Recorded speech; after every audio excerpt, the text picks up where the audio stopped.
Hey everybody, welcome back. I am continuing my quest to string 300 rackets at home in 2025 with racket number 116, a Prince 03 Speedport Black Team.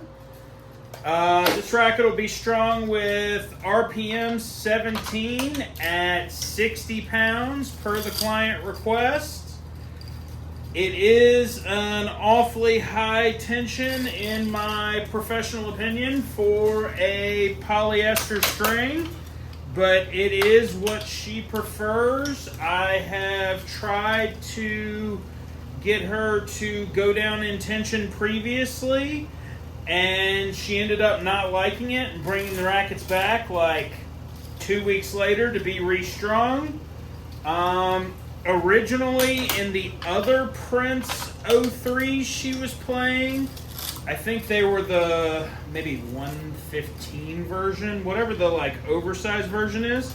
She was playing those at 65 pounds with 16 gauge RPM, no less, when she came to me originally.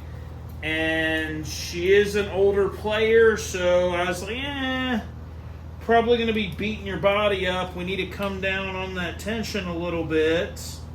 And tried it, and she didn't like it. And to be honest, she's never had any arm problems that she's made me aware of. So if she wants the high tension, she can have it. 60 actually is a hair lower than what she was doing before. Like I said, it used to be 65.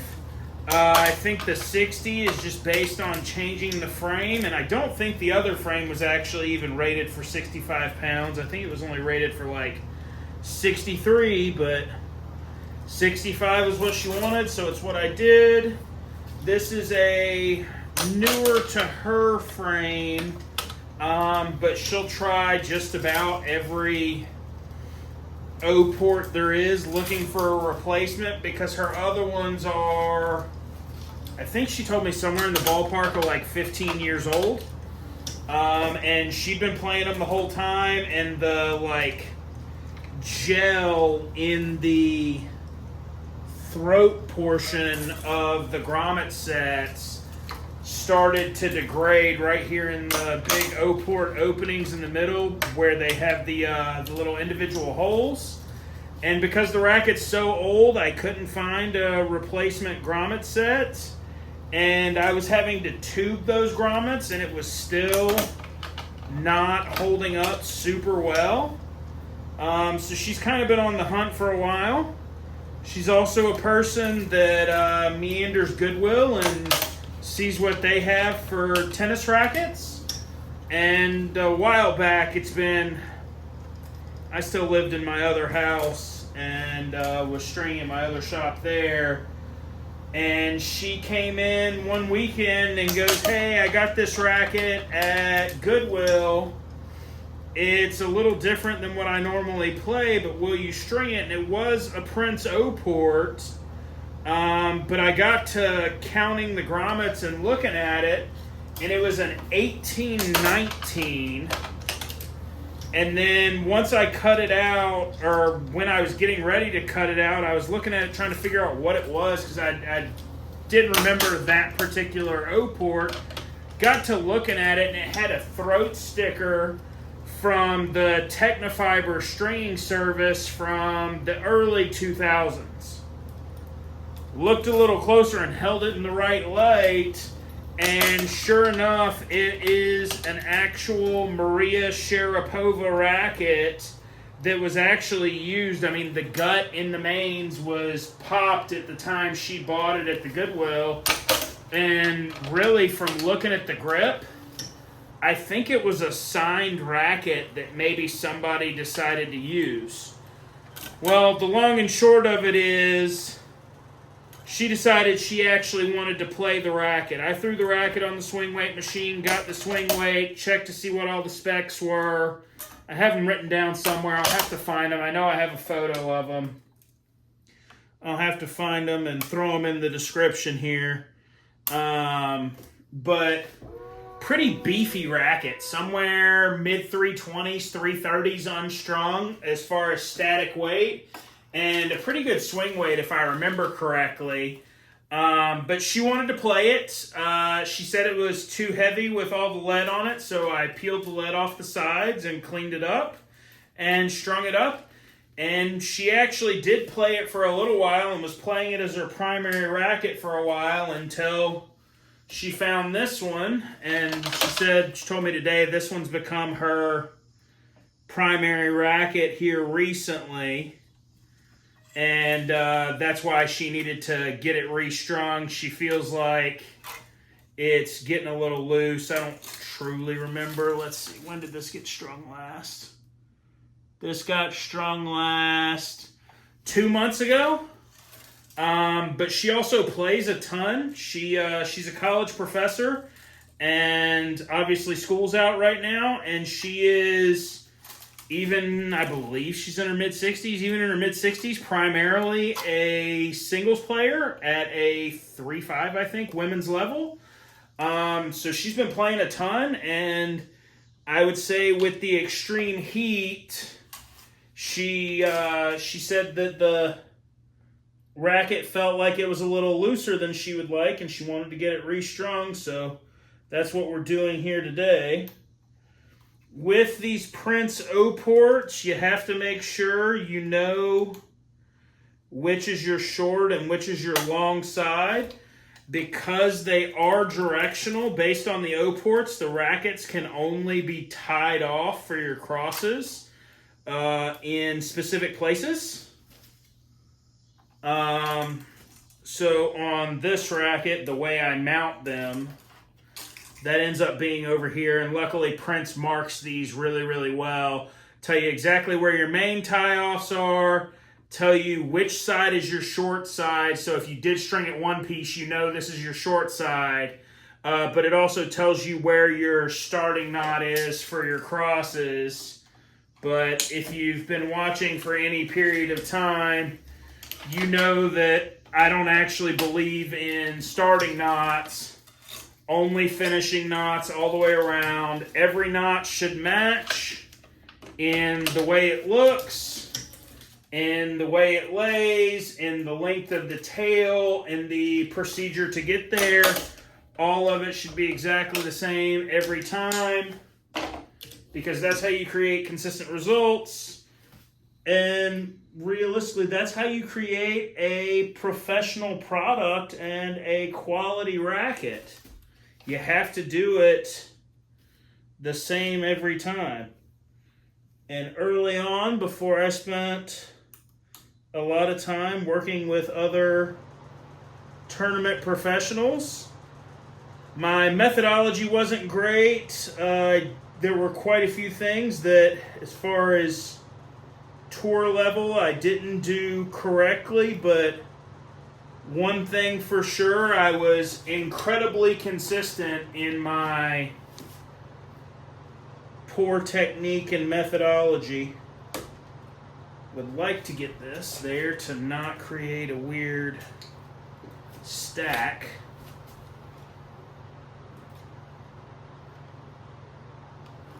There we go.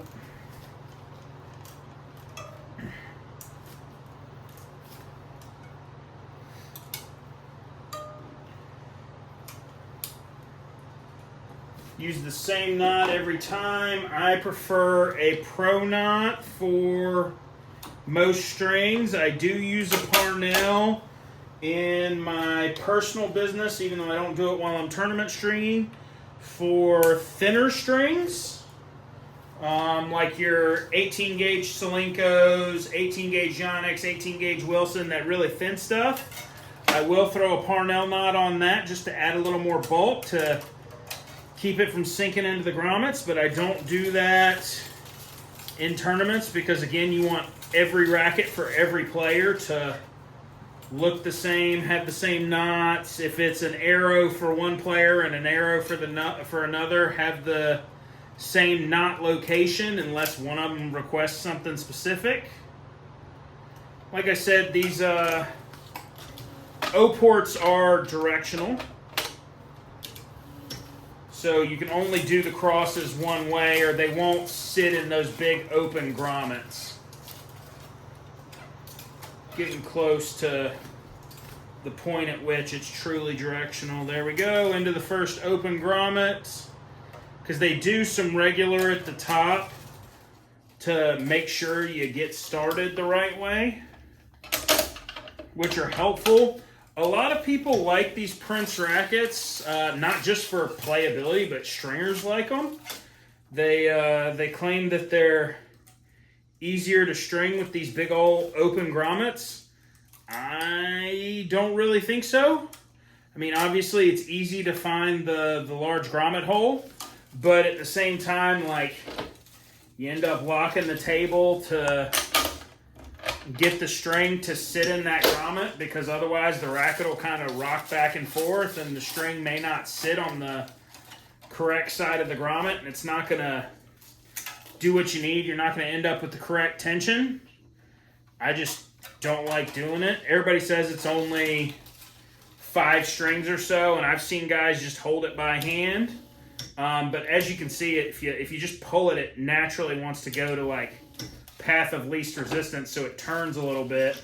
So you lock the table, pull it, and it goes to the correct side of the grommet,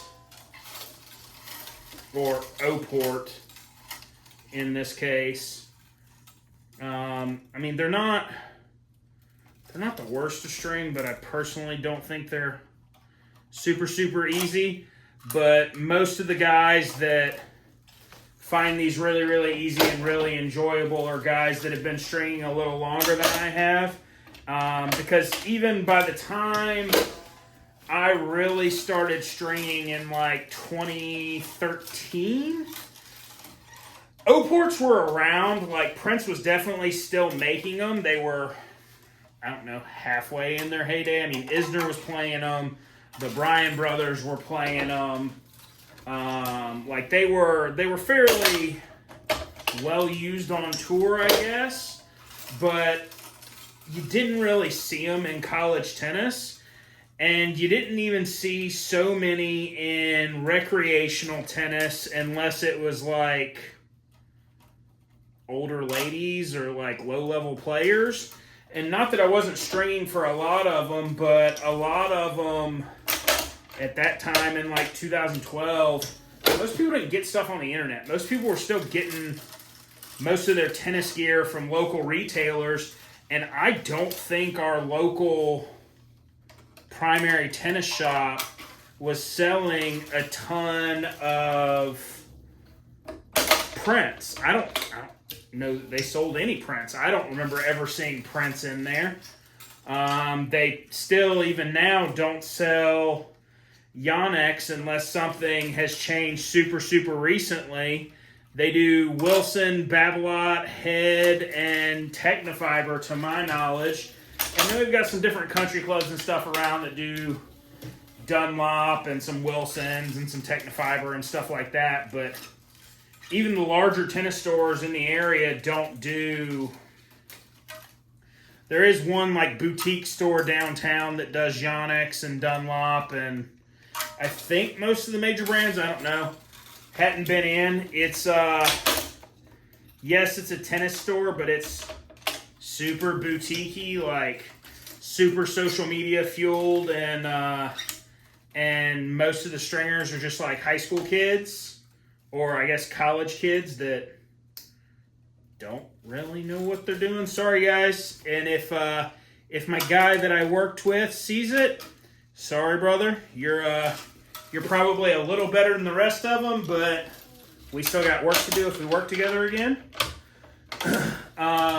But nobody carried Prince, so I didn't see a lot of it. We had one women's player at the University of South Carolina that played Prince. And she played the black and orange Prince. It was like a 16-18. It was an O-port. I do not remember what the racket was. I can tell you the string and tension. It was Prince Beast XP, that green stuff. And it was strung at 52 pounds every time for Ellie Lashimia, who is currently a professional WTA women's player. She's French. She won, I think she won a 125, like, I don't know, in the last month. And she's one of the few alumni players that I see when I go do tournaments and stuff. If she's there, she will absolutely go out of her way to stop by and say hi. I guess my second U.S. Open, maybe 2021 U.S. Open, she was playing, and it was my last day there, and I had the opportunity. I had some downtime. I had the opportunity, and I went and sat and watched her entire U.S. Open doubles match from the first row. I forget who she was playing, but whoever she was playing, they were like they may have been the 1 seed. I feel like they were a top 5 seed. Not only were they a top 5 seed, but one of the women's players was like top 5 in the world in singles at that time. And unfortunately, she was head and shoulders better than every single other player on the court. Like, she was dropping bombs. Her first serves were like 110s, and then second serves were like 85, 90, and everybody else that's primarily doubles players, their first serves were all coming in at like 85. So she kind of dominated the court and took the racket out of her hand. But after the match, I got to catch Ellie, get a couple pictures with her, talk to her a little bit. I don't know. An hour later, after she had gotten food, she shows up with a U.S. Open player towel and a cookie for me, because that's who she is. She cares about the people that are around her, even though I wasn't still at that point, but spent at least 3 years stringing for her, I believe. And same thing, 2024 French Open. I didn't even know she was there. I thought she had already lost and gone home, and then she showed up in the stringing room coming to say hi and grab a picture real quick because, again, that's who she is, and it's just cool to be able to reconnect with our former collegiate players as they play pro and as they play at the highest level and have some success. But all that to say that I didn't ever string a lot of O-ports. So while they are, in theory, easy, I never really got used to messing with them.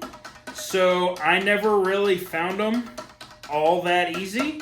They're not the worst racket to string. They're certainly not difficult, but I'm not incredibly fast, as evidenced by however long it took me to string the racket on this video. And one of the things that changes and slows me down a little bit with these is the way the O-ports are. I can't pre-weave it, so you probably noticed I pulled the mains individually this time instead of pre-weaving everything and then cranking through them.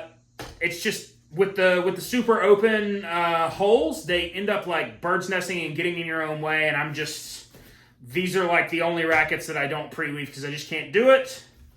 But racket number 116 on the year, a Prince 03 Team Black with RPM Blast 17 at 60 pounds. All strung up and complete. If you liked what you saw today, please like the video. If you heard something that you have questions or comments on, awesome. Leave me a comment down below. I respond to just about everything, kind of regardless of what it is, unless it's just my wife leaving the little hearts in the comments. You'll see a lot of those. Biggest supporter here. And if you would like to help me on my quest to string 300 rackets at home in 2025, and you are local to Columbia, Lexington, Irmo, Chapin, Gilbert, Batesburg, I don't even know all the places I just said. If you're local, please reach out. You can find more information in the description. Link to my Facebook, which will link you to my website, or you can reach out to me there. I would love to string a racket for you, love to make a video, and love to babble on about my experiences with different rackets and different players. Thanks for watching. See you next time.